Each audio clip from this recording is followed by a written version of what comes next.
All right. What is up, folks? Welcome back to another episode of the Help Me Understand podcast. Per the usual, I'm your host, Coach JK McLeod, and we are kicking off a fitness focused episode of Help Me Understand. Today, I'm going to answer one question, and it is about the little under the desk, like elliptical pedaling things. I don't know what the official name of them is, but I'm going to provide my perspective on whether or not they are effective, potentially a proper use case for them if you were to use them. And trying out something that I did quite a few episodes ago where I went into Chat GPT and I asked her to argue with my point of view, my perspective. And I haven't looked at thoroughly what it said as far as an argument against anything that I'm about to share with you. So we'll find out what it has to say. Let me find my spot. So before going any further, though, I first want to say thank you for choosing to press play on the Help Me Understand podcast. I know that you have plenty of other podcast content, especially within the fitness realm, that you probably consume. So I truly never take it for granted and always want to take a moment to express gratitude for you, including the Help Me Understand podcast, hopefully in your weekly listening rotation. If you're not already subscribed to the podcast, whether it be on an audio platform like Spotify or Apple Podcasts, or on a video platform like YouTube, I strongly recommend going ahead and subscribing or following the show, whatever works in either of those cases. It costs you absolutely nothing, and it just helps with the way that things work on the back end to have the Help Me Understand podcast pop up when people are searching for content to consume. All right, so let's get into today's question. So the question for today is, are those under the desk pedal things actually doing anything, or are they just one of those fitness products that makes you feel like you're productive without really actually moving the needle? And my short answer to this, if we want to keep it super simple, is they can help.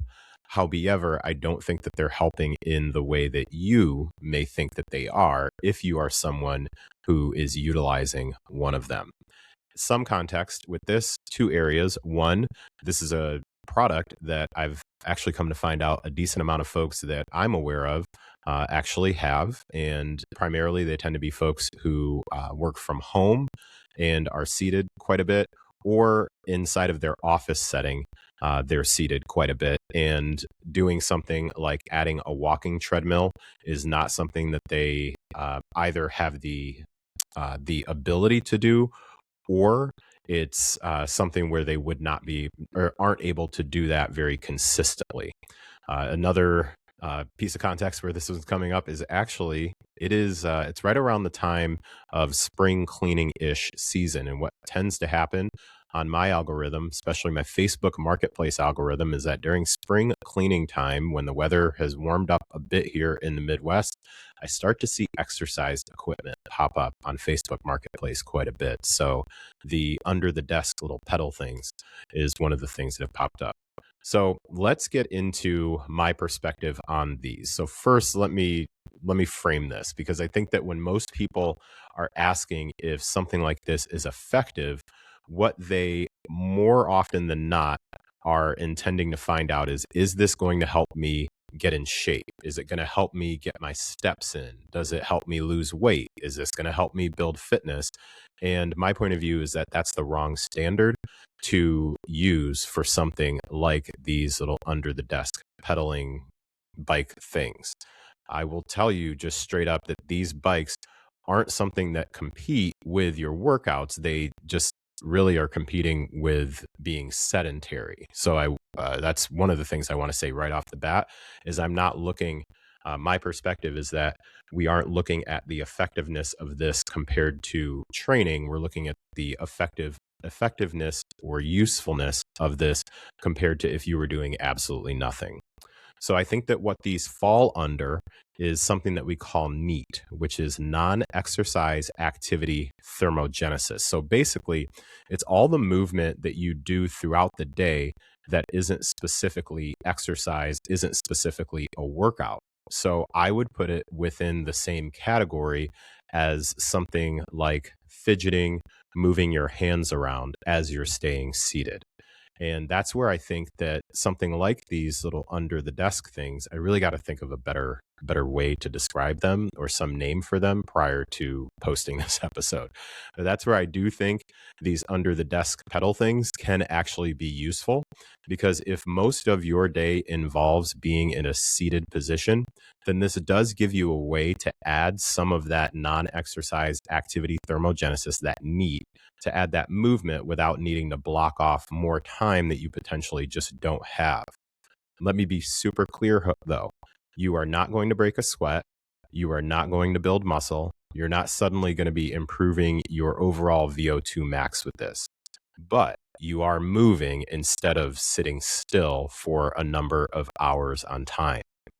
There are some pieces of research that are out there, and from I reviewed, I think it was 3-ish studies, and by reviewed I mean looked over some abstracts on a handful of things, and there was pretty consistent evidence that just the simple fact that you're breaking up longer periods of sitting is a good thing, especially when it comes to things like blood sugar, circulation, and just your overall health. Um, there's also research on workplace cycling setups that really show that people can use them without hurting their productivity, which is always important. And in some cases, folks will actually feel a little bit more energized. So, again, not a workout, but not nothing on either. So, that's something to keep in mind. All right. So, here is just the real deal. Here's where I think that people tend to really get this wrong. Where this tends to go sideways is folks are treating these under the desk pedal things like a substitute. So what that tends to sound like is like, I've got my pedals, so I don't really need to go out for a walk today. Or even, yeah, this is going to count as my zone 2 cardio for the day. This counts as my workout. And I think that this is where we really tend to lose the point. Like, this is something that is a supplement to your day. It's just, again, neat non-exercise activity thermogenesis, just like moving. Like, if you're watching this on video, I periodically am moving my hands around. Basically the same thing. These are, again, just pieces of going about your normal day, not specifically the foundation of your fitness. So if I were to offer you a practical use case for something like this, as we're closing out, I would say if you're someone who's at a desk for 6, 8, 10 hours a day, very minimal time or minimal, opportunities to get up and walk around for a few minutes at a time, you're already struggling to get your steps in. This is something that can help potentially to close that gap a bit when it comes to just being able to move around some. So I want you to think of it like this. So if the choice is sit completely still, or keep your legs moving lightly for a couple of hours cumulatively throughout the day, then I think that that's a pretty easy decision. However, I would still rather see you periodically get up, take a walk, and actually then when you can lift weights, train with intention when that opportunity presents itself. Okay, so to close things out here, what I did also, and this was the part that I teased at the beginning, and I have not looked at this in depth, asked ChatGPT, we're going to pull it up. Here we go. There we go. All right, I said to ChatGPT, give me 2 argumentative comments someone would make against my point of view and make it polarizing. So I gave it my point of view, the things that I just talked to you right now. And let's see, it gave me 2 comments. So I will respond to these comments in real time, and then we are going to close this out. So the first comment, so I'm basically pretending that I posted this on social media and don't have a whole lot of nuance or context to it, and somebody's responding. So comment number 1, someone would say, this is exactly the kind of watered down fitness advice that keeps people stuck. You're basically telling people it's fine to sit all day as long as their feet are moving a little. That's not health. That's just making inactivity feel productive. All right. So if I were to get this particular comment and choose to engage in said comment, then typically I would get into a bit of a back and forth where I would ask that person to help me understand what it was specifically that led them to this particular perspective, that essentially I am watering down fitness advice and it's keeping people stuck. telling them it's okay, it's fine if you sit all day as long as your feet are moving a little. I would go back and I would refer to parts of what I just talked about, even though I don't remember verbatim. I would bring up things that I just talked about, where I think that more often than not, when folks are looking into devices like this or utilizing devices like this, excuse me, that they are trying to use them as a substitute for getting up and going for a walk. And that, sure, they're better than doing nothing. However, that's what the comparison is. Something that I believe I did mention early in this episode is the comparison isn't how does this compare to me going for a walk, or how does this compare to me doing a workout? The comparison is, how does this compare to me sitting and not doing anything? So while I can see where this person may have the point of view that I am trying to promote basically some way to like pump somebody up and give them some toxic positivity about sitting on their butt all day and not moving, I just see it from a different point of view as far as what I shared. All right. And then the other comment number 2 that GPTisha gave me to argue against what I just said is, under desk pedals are just a placebo for people who don't want to actually exercise. Let's be honest. If someone has time to pedal for hours, they have time to go for a 20-minute walk or train properly. This is just an excuse. All right. I'm not going to say that I would disagree, probably from the angle that this person is coming from. This comment, this made up comment that's here, is actually pretty spot on for someone who is, let's say, I would say either not a coach, so not someone who is in the nurturing space, I would say, with trying to figure out. Let me rewind. I would say that this would either be someone who is not a coach, or this is a coach who is not focused on being what I call lifestyle centric. So I focus on being lifestyle centric, which is where I do my best to filter things through the filter of what is your lifestyle, what do you value, what matters to you, and a portion of, or a piece that goes into that is also getting an understanding of what does your day look like. So instead of immediately thinking along the lines that this person would with, hey, you bought this and you're using this, and I'm pumping you up to use it because it's just going to be an excuse for you to not go work out or train properly. Instead of starting from that angle, I tend to start with, oh, well, help me understand what you were hoping this would be doing for you. And then as they would say, well, I'm thinking that since I don't have a whole lot of time to get in a proper walk, then I can just pedal with this thing for about an hour while I'm working on reports at my desk or sitting in meetings, that sort of a thing. Okay, cool. Let's acknowledge that you have X amount of time in order to get up and exercise. So what I'm going to do is I'm going to say, you keep doing your thing with the under the desk pedal thing. And then let's talk about things outside of work. Let's talk about where you do currently have pockets of time. So I'm more along the lines of, let's start off with what you're doing with the pockets of time that you do have. And then the second layer being, let's start creating more pockets versus let's create more pockets right off the bat. So, and a quick example I can give you before I close things out, it's not specifically related to the under the desk treadmill thing or pedal thing, is working with someone in the past where they came with a goal of just getting in better general physical shape. Weight loss was a part of that. And one of the things that they talked about was that they needed to start getting up earlier so that they could work out in the morning.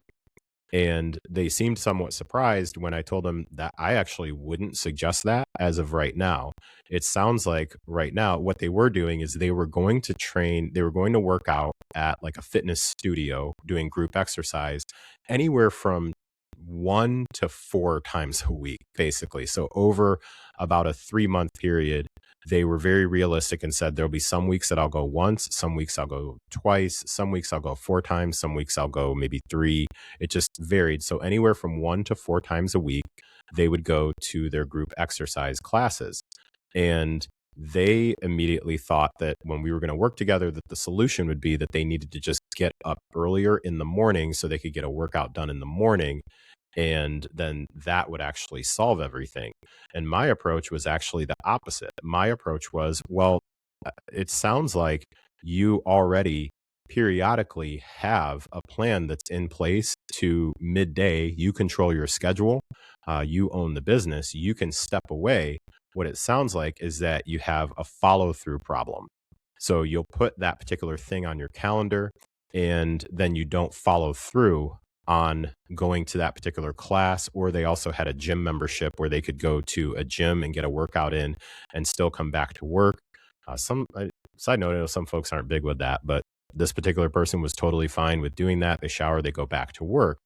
Where we drilled it down to was, hey, you have the time that's available. What's happening is that you're allowing phone calls that you take before that time frame to run over.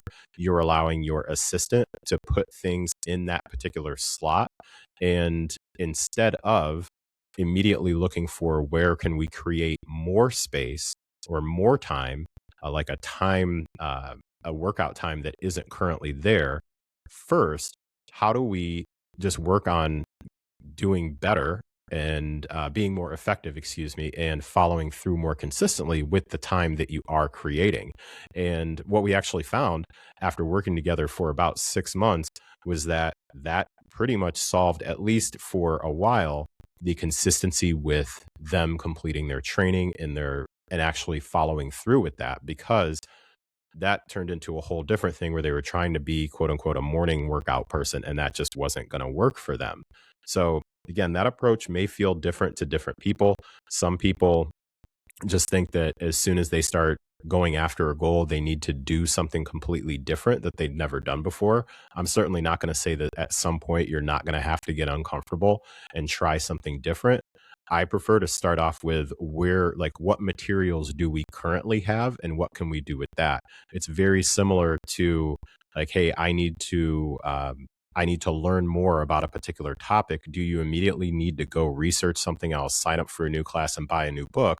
Or do you have materials probably sitting on your bookshelf about this particular topic that you really cracked maybe a couple of chapters on, or a half listened to podcast that you never finished about this particular topic? Like, we don't always necessarily need to go find something different. We need to go back and finish what we started. And then that at least gets us to at least a solid foundation or a baseline. All right. So per the usual, I've gone off topic. So just to close things out, bringing it back in the road, as my grandfather would say, when it comes to these under the desk pedal things, my overall opinion on these is that they are not a substitute for a workout. They, however, are a way that they can make your day potentially a little less sedentary. And for a lot of people, that tends to be a solid step, or pardon the pun, a solid cycle into the right direction for you. All right. So with that, we are going to go ahead and call this an episode for today. If you have a comment, question, suggestion for a future fitness related topic on the Help Me Understand podcast, which is typically what I will do on Tuesdays, then feel free to send it my way. You can email me, jk@jkmcleod.com. That's MCLEOD. Or you can just DM me on Instagram at Coach JK McLeod. Both of those are in the show notes for an easy click and send me a message. And I take all suggestions into consideration. All right. Thank you so much. Appreciate you being here, for listening to another episode of the Help Me Understand podcast. Take care of yourself. I'll talk to you next time. Bye now.